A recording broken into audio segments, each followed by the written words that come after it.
Hey friend, please subscribe. 1 second for you. Big deal for me. I knew I was late the second I saw the old man. Faded field jacket, trembling hands, hunched over on a bench by the Veterans Memorial like his bones were trying to fold in on themselves. His chest had a scuffed dog tag and a patch that looked like it hadn't been sewn on so much as survived being there. I should have walked right past, should have kept moving like I was supposed to, but I don't move like that. My name is Keaton Hale. I'm 32. A firefighter on leave after a brutal winter run that chewed through half my crew and most of my sleep. I live in Raleigh, North Carolina, and on my off nights I do street outreach. Not for the points. Just because I can't shake the feeling that some people get lost when nobody's looking, and I've never been okay with that. Quick note. Before we start, share in the comments. How's your day going, and where are you joining from?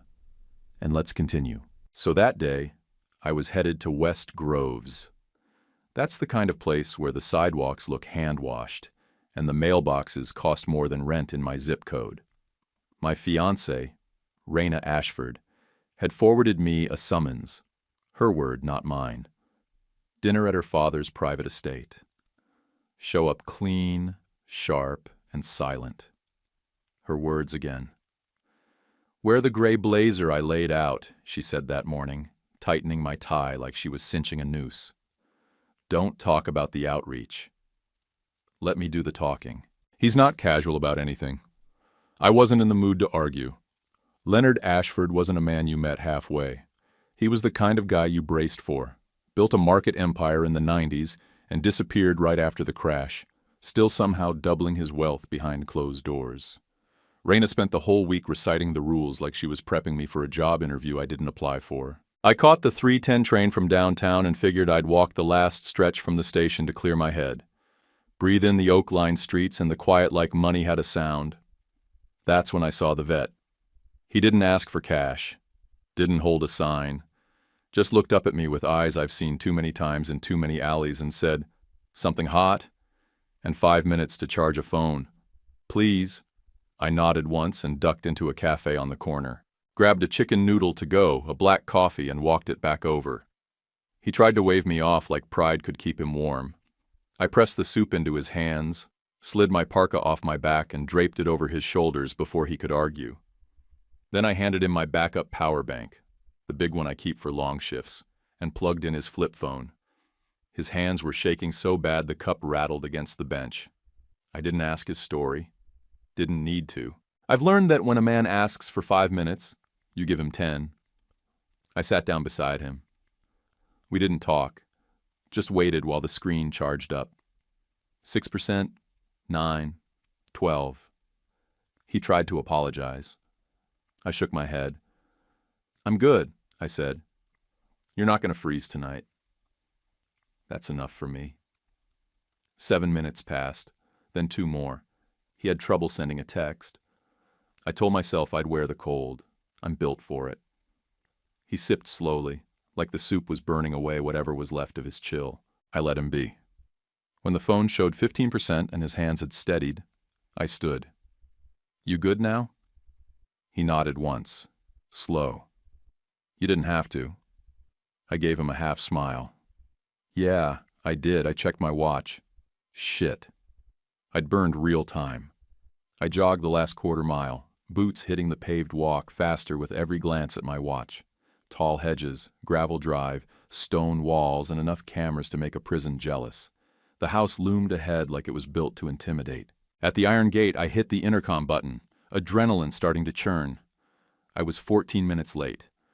Raina was going to lose her mind, but I owned it in my chest.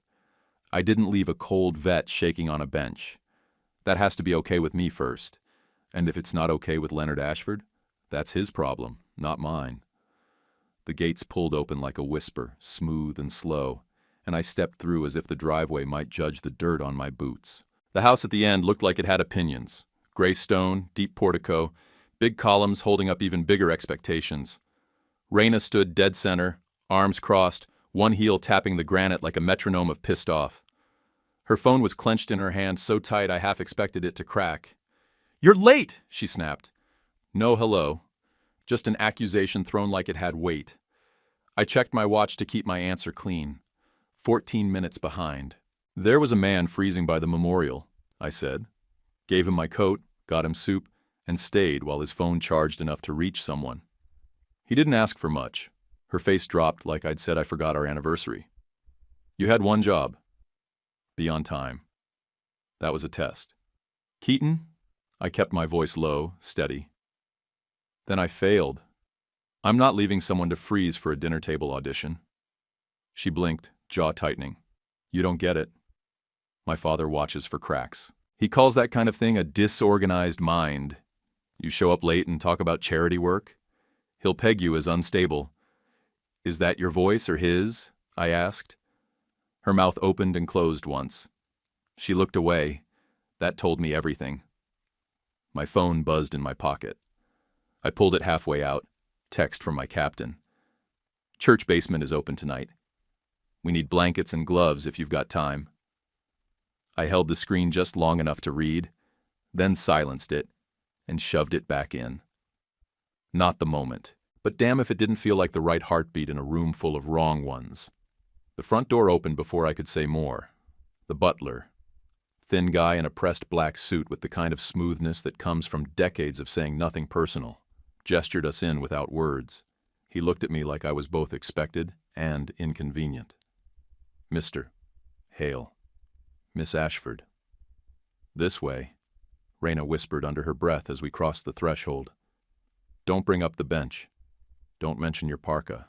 No talk about hero complexes or doing what's right. Just smile and let me handle this. I stopped in the entryway. Not loud, not dramatic. Just enough for her to notice. I'll be respectful, Raina, but I'm not lying about who I am. She blew out a breath like a balloon letting go in slow motion. God, I know. It's just, he doesn't deal in nuance. You either pass or you don't. I nodded once. Not angry, just clear. Then, let's stop pretending this is something I can fake my way through. She didn't argue, just looked at the marble floor like it might offer a better version of tonight. The house was all echo and authority. Big archways, dark wood trim, floors you could skate on. Art that made you wonder if someone got paid too much or not enough. It didn't feel like a place where laughter lived. It felt like a place that issued warnings. The butler led us through a corridor so wide it could have fit a fire engine. Raina walked 2 steps ahead of me, spine straight, hands clamped like she was bracing for impact. I let the silence stretch between us, not out of spite, just because sometimes silence says more than scrambling to fill it. At the end of the hall, just before we reached the dining room, she turned and faced me fully for the first time since I arrived. Look, she said, voice quieter now, like she was trying to hit a softer gear. I know how it sounds, all these rules. But this, tonight, it's more than dinner. It's access. It's showing him I can build something real. I raised an eyebrow. You mean showing him we can? She didn't answer right away. Just looked down at my shoes, probably wishing they were shinier or less scuffed. Then back up, face caught somewhere between apology and calculation. I'm trying, she said, but you walking in late talking about homeless guys and giving away your coat? That's not his world. Then maybe his world's the one that needs adjusting. Don't do that, she snapped. Not in there. Just keep it simple. Nod, smile, don't poke the bear. I bit down on the reply I wanted to give. Something about how I'd walked through fires hotter than her dad's disapproval. But I didn't need to win the hallway. I squared my shoulders. I've walked into burning houses with less hesitation than I felt at that door. But I've never done it in loafers, and a borrowed blazer with a woman beside me, who looked like she was hoping I'd pass for someone else. The butler stepped aside and gestured toward the double doors. They're ready for you. Raina gave me a final once-over, fixed a wrinkle in my collar like that would erase the 14 minutes, and whispered, just follow my lead. I didn't say yes. I didn't say no. I just walked through the door. The door opened like it had been waiting for us, quiet on its hinges, revealing a room too long for its own good. The table inside stretched out like a runway, dark wood polished to a shine. ending in a single place setting under an unlit chandelier that felt like a prop, expensive and unbothered. At the far end, one man sat alone, wearing my parka. I stopped short instinctively. Raina froze beside me. My eyes tracked the scuffed soup cup sitting on a saucer, next to my power bank, still plugged into the wall like it had something left to give. The old man looked up and smiled. Calm, familiar. "Mr. Hale," he said, like we'd done this before. "Thank you for the coat." My chest tightened. That was him. The man from the bench, the one I gave soup, power, and time. Except now he wasn't cold and invisible. Now he was Leonard Ashford, king of this house and this dinner, wearing my parka like it was armor he'd borrowed. I blinked once, quick. The VFW patch, the dog tag, the tired but focused eyes. It all clicked. Raina didn't say a word. Her face went pale, hands clenched so tight her knuckles looked bone white. Her father didn't even glance her way. His attention stayed on me, and I realized then I wasn't being greeted. I was being sized up. He rose with careful motion, not weak, deliberate, like a man who hadn't moved fast in a long time because he didn't have to. He reached out and shook my hand, his grip firm, dry, exact. Then he walked to the side of the table and pulled out 2 chairs, one for him, one for me, next to each other, not at opposite ends. "I thought we'd sit here," he said. "Fewer theatrics." I nodded, still catching up. "Fine with me." But then he added just as calm, "One more choice before we eat. There's an SUV waiting at the side entrance. Inside, there's a man, stranger to you but not to the city, needs a ride to the church shelter on Clemmer Street. My driver can take him, or you can—" I didn't even blink. "I'll take him." Leonard nodded once and pulled a fob from his pocket. "Glove box has the address." He's quiet. Uses a crutch. I didn't wait for more. I turned and walked back down the hall, past the butler who raised an eyebrow but said nothing. Out the side door, a black SUV sat idling like it was in on the script. The man in the back seat was hunched forward, jacket too thin, one hand on a wooden crutch and the other on the door handle, like he wasn't sure if it was okay to come in.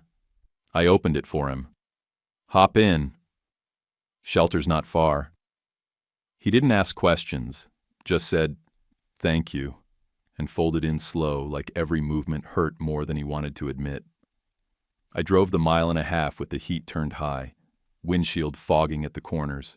We didn't talk, but he nodded once before stepping out, and I got out too, helped him check in, made sure they had his name and a bed ready.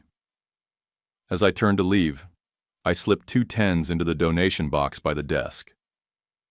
Back at the house, I walked in through the same side door and made my way to the dining room, slower this time, not because I was nervous, because I understood what the hell was going on. He hadn't staged the bench, but he'd seen what I'd done without knowing who he was, and now I was 24 minutes late to his table, and he hadn't touched a fork. Leonard was still sitting where I left him, hands folded, parka still on his shoulders. He looked up, no surprise on his face, just a small, satisfied nod. "Good," he said. "Now we can eat." The butler reappeared like he'd been waiting just outside the room and began setting the starters. No fuss, no small talk. Raina sat across the table now, not beside me, her face unreadable. She didn't ask what had happened. She didn't need to. Leonard didn't launch into introductions or pleasantries. He just poured himself water, set the bottle back with precision, and turned his chair slightly toward mine. "I wasn't expecting you to say yes," he said. "Then you don't know me," I replied. That made his mouth twitch. Not quite a smile. "I do now." I leaned back, taking him in fully. "You were really out there, weren't you?" "No trick?" "No trick. I took a walk, left the driver behind. Weather turned colder than I expected. Phone died. I sat down to think he tapped the soup cup. And then you showed up." I looked over at Raina, but she still hadn't lifted her eyes. Whatever this was, she hadn't seen it coming. Leonard leaned closer. Most people walk by. You didn't. That told me more than any resume ever could. I wasn't here to be recruited. I was here because I said yes to dinner, but now I could feel it shifting. Like this was less about impressing him and more about who could hold their ground. You could have told me who you were at the bench, I said. And changed what you did? He asked, one eyebrow raised. No, I answered. But I wouldn't have had soup on me. That got the smallest chuckle from him, like a man remembering how to find something funny. You think it's a test? I added. But it's not. It's just what I do. I know, he said, which is why it worked. He pushed a plate toward me. I took it, not because I felt welcome, but because I wasn't going to let the man out-stubborn me. Across the table, Raina finally looked up. Her eyes darted between us like she was waiting for one of us to pull a pin. But no one did. Leonard didn't make toasts, didn't say grace. He just nodded to the butler, who began placing the next course. The silence between us wasn't heavy. It was expectant. As I picked up my fork, he added, calm and quiet, "There'll be another choice later." I didn't ask what it was. I figured I'd know when I saw it. We sat down at that long table like two guys meeting in a burned-out engine bay. No small talk, no wasted motion. Just two sets of eyes knowing the next hour was going to define more than dinner. The butler slid a basket of bread between us, set down 2 glasses of water, and placed a stiff little card in front of my plate. Keaton Hale printed in serif letters, centered and proud like I'd been added to the agenda of something permanent. Leonard didn't butter his bread, didn't sip his water. He just looked at me and asked, "What's the call you still think about?" No warning, no warm-up. I leaned back, just a hair. "Duplex fire off New Bern Avenue last March," I said. 4 units, smoke thick as syrup. Found a kid under a bed in the back corner, quiet as paper. She never made a sound. That's the one that stays with me. He didn't blink. Why that one? Because the loud calls are easy. Sirens, screams, chaos, you react. But the quiet ones, you have to choose to look harder. You have to wonder what you missed every time Raina hadn't touched her water. Her arms were crossed under the table, posture tight like she was trying to hold herself inside her own skin. Leonard tapped the edge of his plate with one finger. How do you make decisions when it's falling apart? I took a breath and let it out slow. 2 in, 2 out. That's the core. Never alone. After that, it's time, air, space. You break the problem down in thirds. You trust your partner, and you move like someone's life depends on you, not hesitating. Because it does. He gave a brief nod. Unreadable. Why do you volunteer? Really, I didn't bother softening it. Because people fall between the hours. Between jobs, homes, appointments, families. They get missed. I can't pretend I don't see it, so I don't.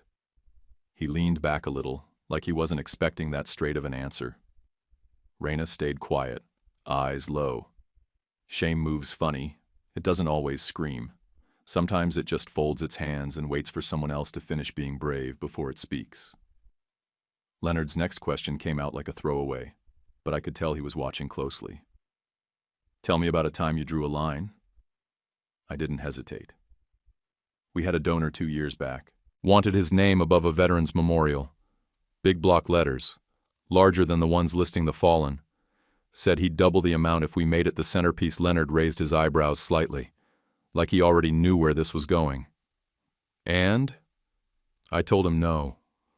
Said we'd take the money, but the names of the dead come first. If he wanted his ego stroked, he could go buy a stadium. He walked, then circled back a week later and gave the same amount anonymously. That drew the slightest curl at his mouth. Approval without warmth. Boundaries, he said. Good. He paused after that, just long enough to reset the pace, like he was shifting gears.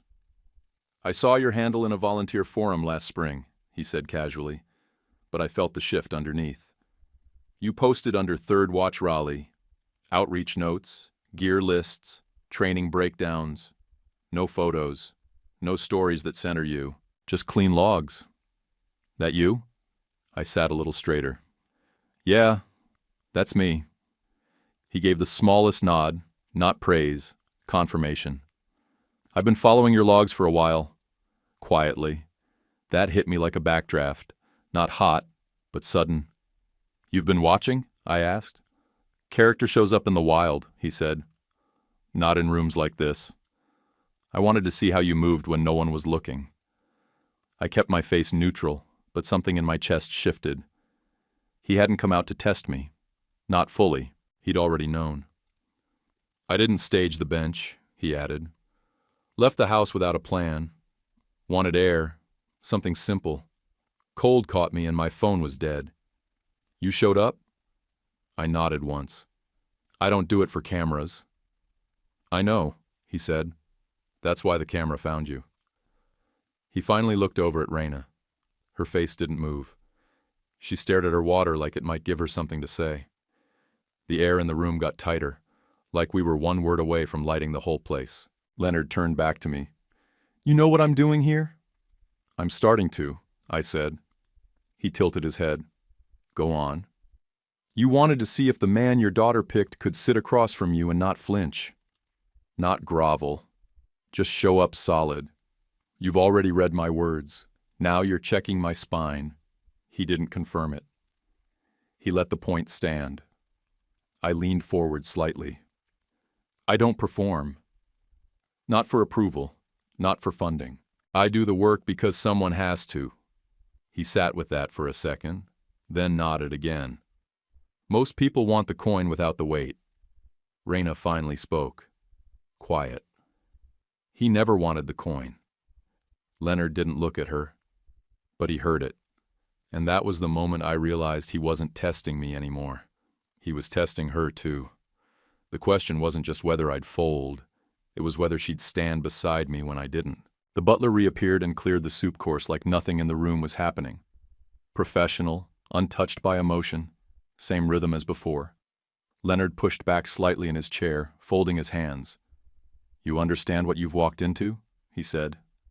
I think so. No, he replied. You do. That's why this matters. He didn't elaborate. He left it unsaid, and I didn't ask for anything more. Leonard didn't move right away. He let the quiet thicken just enough to settle into my bones, like he wanted me fully inside the room before he played his next card.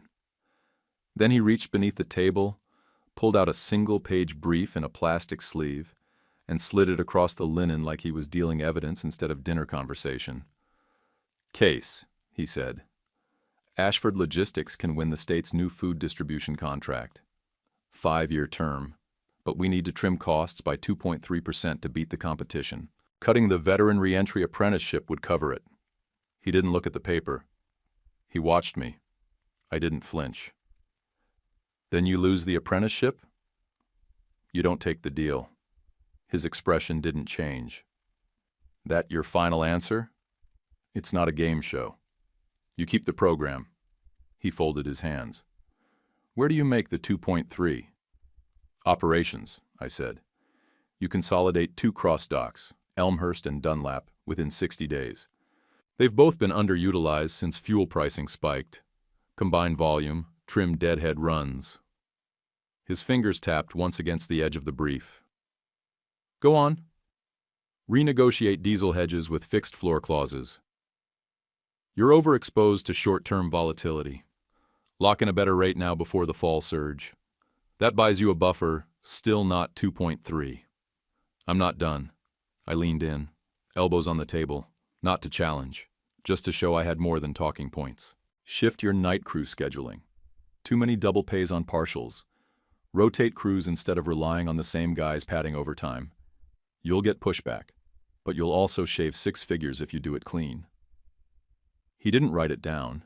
He didn't have to. Last mile routing, I added. Pilot 3 veteran-owned carriers in under-resourced zones. Give them limited routes to start. You qualify for the small business incentive in the RFP appendix. They buried it in Section 9. No one reads that far. Leonard's jaw flexed. You read the RFP? I gave him a shrug. I didn't walk in here with just my blazer. I read the damn brief before dinner. A flicker crossed his face. Hard to read. Gone as soon as it came. I didn't stop. You're leaking money through paid ghost conferences and vanity consulting reports that never touch ops. Scrap them. No one moves freight from a glossy deck with buzzwords. That's dead weight. He studied the brief. What does that get me? Estimated 1.4% from operations in the first 60 days. The rest, 0.9, comes from procurement cleanup, better hedging, and that incentive stacking I mentioned. You'll hit target before the second quarter ends. And it'll be documented, real, and clean. He steepled his hands like a man halfway through a chess game he might not win. And what do I do with the apprenticeship on the books? Make it a feature, not a cost. Publish the retention data, safety stats, promotion ladders. Frame it as a pipeline investment, not charity. You want me to advertise it? No. I want you to be transparent about its impact. There's a difference. He tipped his chair a fraction, eyes on the ceiling. Trade-offs?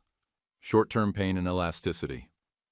You'll lose flexibility on short loads while night shift recalibrates. You'll take heat from managers who've been gaming overtime for bonuses. They'll grumble, "How do you keep them from walking?" You don't. The ones who care about results will stay. The ones who care about padding time will weed themselves out. He looked back at me, no blink, no softness. You want me to start a fight inside my own ops division? I gave a half smile. I want you to run a clean house. Tie bonuses to new efficiency metrics. Make it public. Back it with the board. The good ones will line up. The dead weight will trip over their excuses. Raina shifted in her chair, arms still folded, but her jaw unclenched. She hadn't heard me speak like that before. Not with numbers, not in her father's language. Leonard set both hands flat on the table. You act like this is simple. No, I said. I act like it's doable. If you've got the spine, that got him. Just a flicker, but it was there. He looked down at the page again. The savings targets, auditable. Line by line, you'll get the breakdown, and so will your auditors. He tapped the paper once, sharp like a gavel. This is an answer you can defend. I didn't puff up or thank him. I just nodded. It's just a plan. You still have to do it. He stared at me for another beat, then slid the brief back to his side. Not a dismissal. More like acknowledgement. The butler came in with the next course. Salmon, I think, or maybe trout. But no one moved their fork. We weren't there to eat. Not really. Leonard finally spoke again. You do this kind of work often? Unpaid consulting for the elite? I chuckled once. Only when it keeps people warm or working. He gave a sound that might have been agreement, or approval. Hard to say with a man like him. I turned slightly toward Raina. You okay? She nodded, small. I just didn't know you had all that in your head. I looked at her, not unkind. It's not just in my head. It's in my work. You don't talk to the kind of people I talk to every night and not start asking why the system leaks where it does. Leonard cut in. You think we're the leak? I turned back to him. I think you're the patch or the puncture, depending on what you prioritize. This contract could go either way. So can your legacy. That landed. I could see it in the way he straightened. Slower now, like a man adjusting not for posture, but for weight. He didn't smile, but he didn't argue either. The dessert plates arrived empty. Just white china, polished silver forks beside them, and a silence that felt like the kitchen knew not to fill anything until the air cleared. I didn't reach for mine. Neither did Leonard. Raina sat with her hands folded in her lap like she was keeping them from shaking. She cleared her throat once, not dramatic, just enough to be heard. Then she looked at me, not past me, not through me. She really looked. I'm sorry, she said. I turned you into a checklist. That's on me. I didn't rush to answer. The truth didn't need speed. No one's perfect, I said. But don't make me hide the parts of me that matter. Her face twisted like the words landed harder than I meant, but she didn't flinch away. I was chasing a grade from him, she said. Her voice was small, but it didn't shake. I thought if I could just bring the right kind of man to this table, he'd finally... She stopped. Then she just shook her head. Never mind. That's not yours to fix, I didn't say I know. She already knew I knew. Leonard leaned forward, elbows on the table, not sharp but deliberate. One more test, Keaton, he said. I want you on our foundation. Full-time, paid well, influence, platform, the works. You'll drop the station outreach. My name opens the doors, your face does the rounds. It was a slick offer. Smooth voice, clean packaging, just enough praise to make it sound noble, and it was a trap. I sat back in my chair and looked him in the eye. I appreciate it, I said, but I'm not dropping my people. I won't let your name become the point. I'll partner. I won't perform. The line sat between us like a border, drawn with ink and fire. Leonard didn't blink, didn't argue. He held my stare for a long beat and gave the smallest nod. Correct answer. Across the table, Raina's breath caught. I watched her watch that exchange like it was something she'd never seen before. A bridge built without yelling, without compromise, without one person folding to survive the other. I turned toward Leonard. If we do anything together, it has to be clean. No photo ops unless they add beds. No donors with strings. No soft rollouts that make noise without helping anybody. He didn't take offense, didn't push back. He just said, "You'll find I like strings cut." The butler appeared, silent as ever, and placed a small black plate between us. No cake, no tart. Just a dark metal challenge coin, centered and gleaming, like it had been sitting in a drawer waiting for the right moment. The emblem on it was simple. Ashford Foundation in raised letters, a flame and shelter roof stamped beneath. It wasn't flashy, it wasn't ceremonial. Leonard didn't touch it. He didn't explain it either. He left it there like the conversation had set it down for him. Raina leaned back in her chair, exhaling like her lungs had finally been given permission to work again. Her whole frame softened in the shoulders first, then her arms, then her jaw. I hadn't realized how long she'd been holding herself in one piece. Something in me let go too. I didn't say it aloud, but the whole room felt different, less like an exam, more like a contract getting real. Leonard steepled his fingers. You think most people in your line would have turned down the offer? I don't know, I said. I'm not most people. Fair, he said. Then he nodded at the coin. That's not for show. I didn't think it was. You'll find some doors open when that's in your pocket, he added, and some close. I'm good with that. He tapped the table once, sharp and deliberate, like that closed the subject. Raina turned slightly toward me, voice lower now. Do you ever get tired of fighting every system? I looked over at her. Yeah, but I'd be more tired pretending it's all fine. She gave a short laugh, but it wasn't mocking. It was honest. I wouldn't have made it through this dinner without you.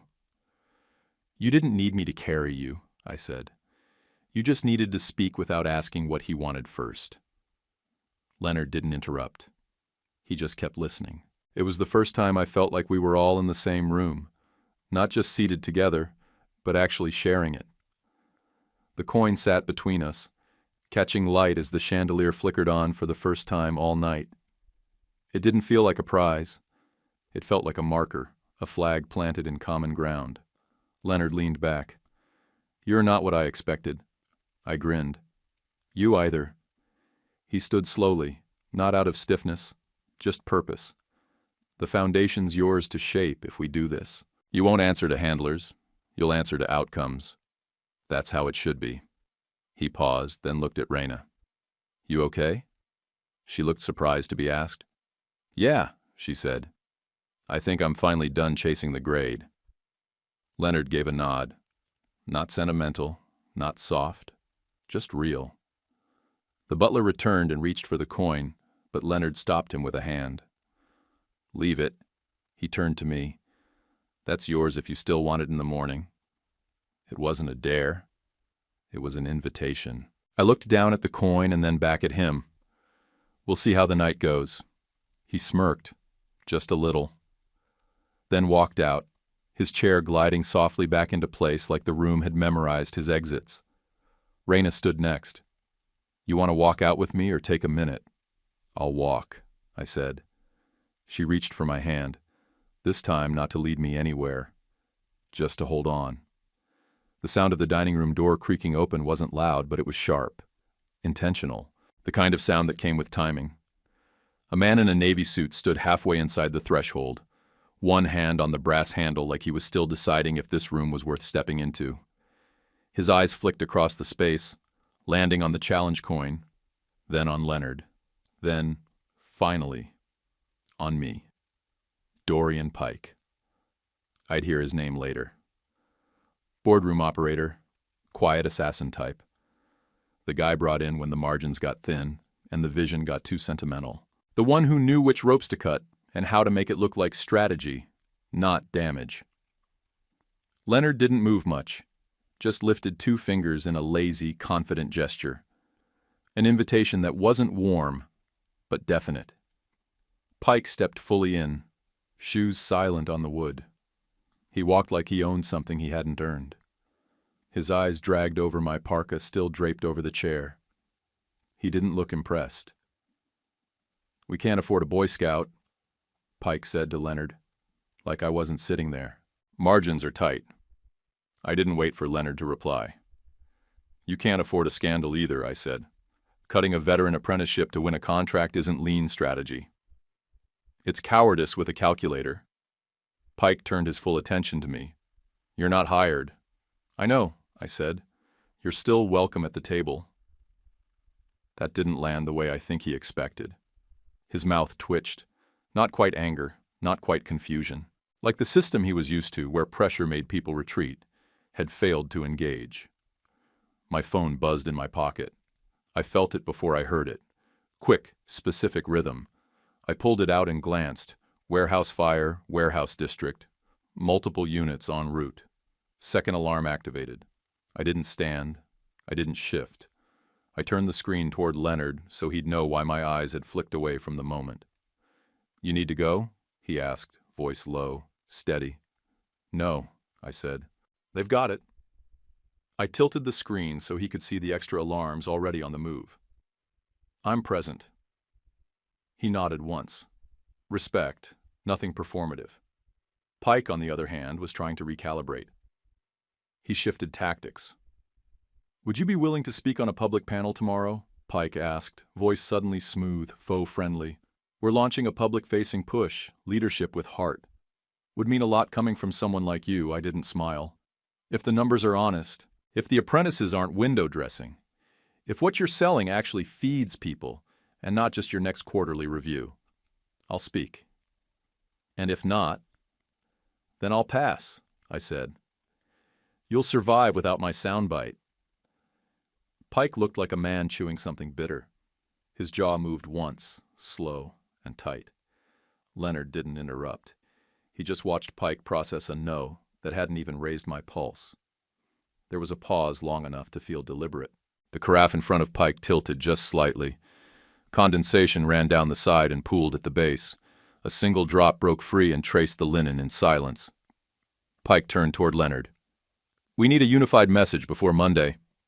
Investors are asking questions. Leonard didn't answer. He just held Pike's stare until the man looked away first. Then Pike left. No handshake, no smile. Just a pivot and a clean exit like he thought speed could undo weight. The door clicked shut behind him. Leonard didn't speak right away. He reached for the carafe Pike had ignored, poured 2 glasses, one for himself, one for me, and slid mine across the table. You didn't blink, he said. I took the water and drank. Not my first fire. Raina, still quiet, leaned forward, resting her arms on the edge of the table. That's who they listen to? That guy? Leonard exhaled through his nose. Pike's useful when you need numbers fast. Dangerous when you think speed equals clarity. She looked between us. And now? Leonard took a long sip of water. Now I let him make his report, let the board chew on it.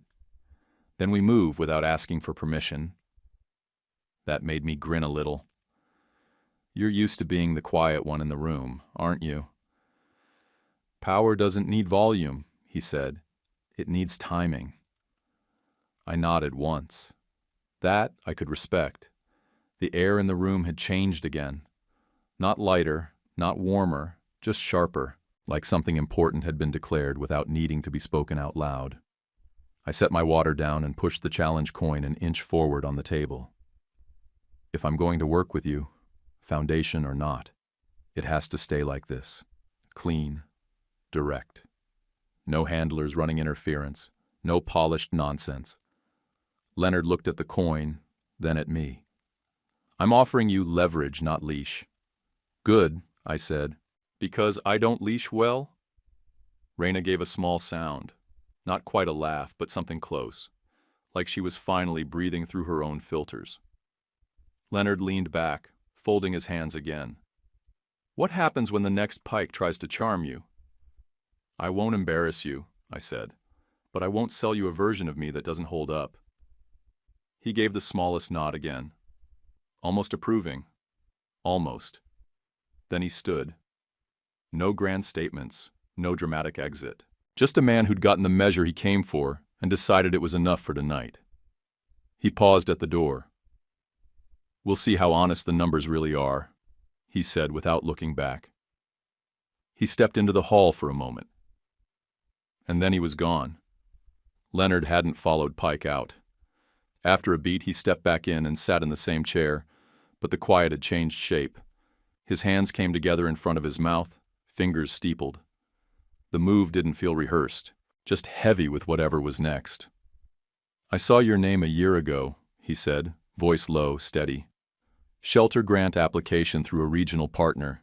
You asked for $18,000, cots, lockers, a mobile shower trailer. I braced. That number had lived in my head for months. We didn't get it. We'd stretched, hustled, begged second-hand gear, and cleaned it like new. I waited for the lecture, maybe some commentary on amateur budgets or overreaching mission creep, but he just said, "We didn't fund it." We watched. I let that sit for half a breath before answering. Figured. We made do. Church lot off Lincoln, borrowed a trailer from a plumbing co-op, volunteers who weren't afraid of bleach and freezing hands. He studied me.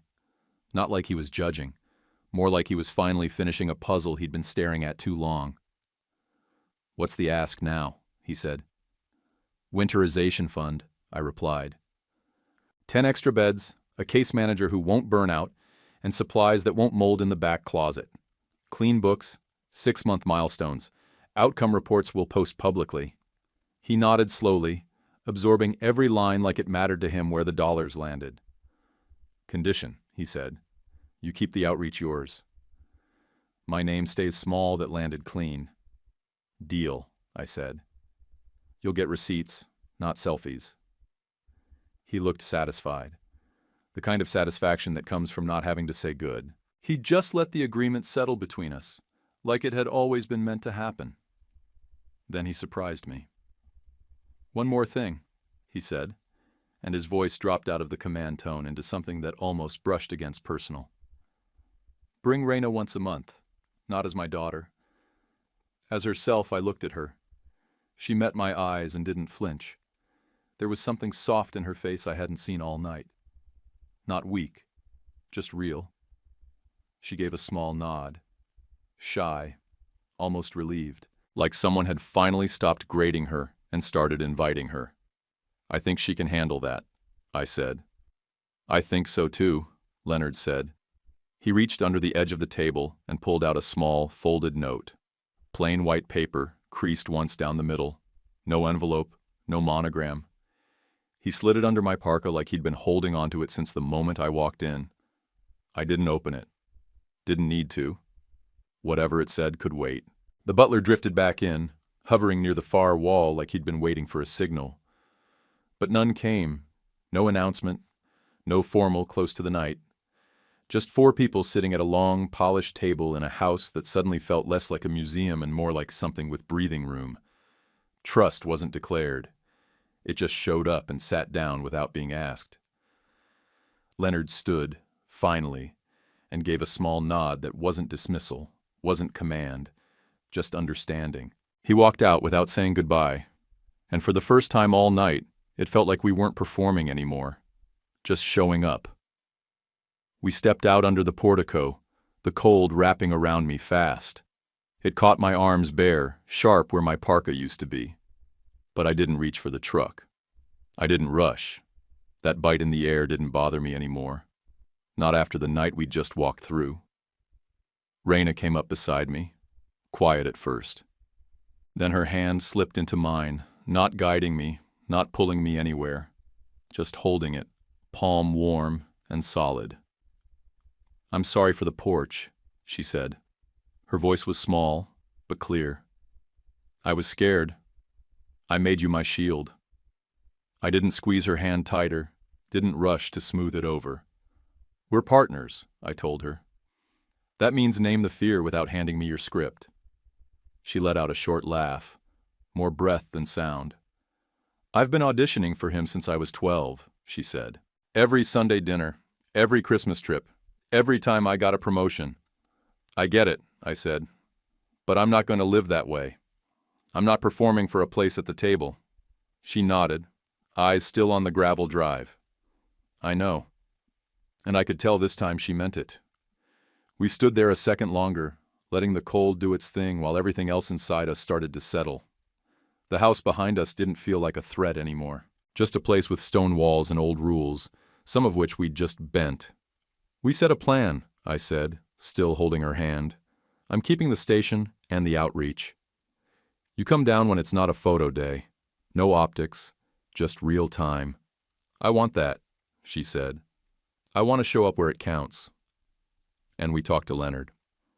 "Not around him, not about him, deal," she said. "But I get to tell him when he's being an ass." "That's your birthright," I said. She grinned and squeezed my hand. "I picked you because you don't bend that way." I looked over at her. The porch light hit her face just enough to bring out the warmth in her skin, the pink in her cheeks from the wind. She didn't look like someone trying to pass a test anymore. She looked like a person again, not a checklist. We walked toward the truck, gravel crunching under our steps. No tension in the air, no pressure, just the sound of leaving something behind and not regretting it. I opened the door and paused, remembering the note. Slid my hand into the inside fold of my parka and pulled out the small piece of paper Leonard had tucked there earlier. It wasn't long, just a folded sheet of printer paper, nothing formal. I opened it and read the handwriting. Blocky, neat, not showy. "Thank you. This is worth more than money." That was it. No name, no date, no signature. Just that. I folded it up again, tight and precise, and pulled out my wallet. Slipped the note behind the photo of my crew, Station 14, ladder truck, all of us covered in soot from a night that nearly broke us. That's where I keep the reminders I respect. Not trophies, not permission slips, just the words that still carry weight when the world gets loud. I climbed into the truck, started the engine, and let the heater groan to life. Raina settled in next to me, pulled her seatbelt on, and looked straight ahead. "What now?" she asked. I gave her the real answer. Now we build something that doesn't need translation. The email came in just after sunrise. Not from a firm. No headers, no CCS, no layered titles. Just a clean line from Leonard's personal address and a subject line that said, "Winter plan, approved." He was funding the full ask, 10 beds, the case manager's first 6 months, supplies. No strings, just one line at the bottom that read, "Condition, keep your values." I drove back to West Groves that afternoon. Same route, same iron gates, same hedges, but the tension was gone. No suit, just jeans, work boots, and the same hoodie I wore during cold nights at the shelter. I walked in the front door and didn't feel like a trespasser this time. The butler led me through with a nod and no script. The table was set with nothing but a single item on the far end. One item, centered and intentional. The challenge coin from last night, polished now, resting in the exact spot where Leonard had first taken my measure. He walked in a minute later, not dressed for war this time. Just slacks, buttoned down, sleeves rolled up like the man he might have been before the legend got written. He handed me my parka, freshly cleaned. I took it, ran my fingers along the inside hem out of habit, and stopped. There, stitched into the lining near the ribs, was a tag I hadn't added. Small, dark thread on dark fabric. Ashford Foundation. Tiny. Plain. I looked up at him. He didn't say anything about it. I grinned despite myself. Then he picked up the coin and slid it across the table to me. "Not a trophy," he said. "A reminder." I nodded once, then he sat opposite me and rested both hands flat. "We're courting a donor," he said. "The kind who plays rough. Throws big money, but likes to pick his enemies. If he asks you to call out a competing shelter as mismanaged, maybe to push his check our way, what do you say?" I didn't need time to answer. "I say no," I told him. "I'll talk about what we're building. What we've earned. But I'm not burning someone else's building just to make ours look shiny." He held my gaze without a flicker, a single, final nod. "Good. We'll pass on him then." A few minutes later, Raina stepped in. Hoodie, ponytail, no clipboard, no practice tone. She said hi to the office manager without hesitating, then turned to me and asked, "What bleach mix do you guys use for the shower floors?"